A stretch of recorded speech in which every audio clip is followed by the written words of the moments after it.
Hello guys, এটা নবমীর রাতের ভিডিও। এবছর আমি আমার মামা বাড়ি ডুমুরিয়া দুর্গাপূজা দেখতে গেছিলাম।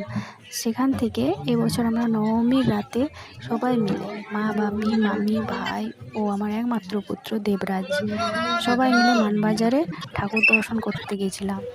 জীবনেই প্রথমবার, ভাবা যায়, খুব এক্সাইটেড ছিলাম। এই প্রথমবার প্যান্ডেলে প্যান্ডেলে ঘুরে ঠাকুর দেখেছি।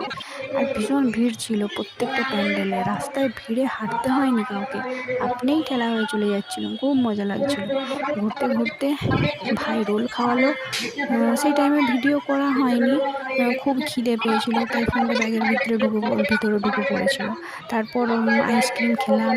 তারপর চপ কিনে বাড়ি ফেরার পথে ইনকুড়ির আটচালাটায় সেই সকলের প্রিয় জুবিন গার্গের মায়াবিনী গানটা বাজছিল। শুনে গায়ে কাঁটা দিয়ে উঠল। শুনতে শুনতে বাড়ি চলে এলাম টোটোয় করে।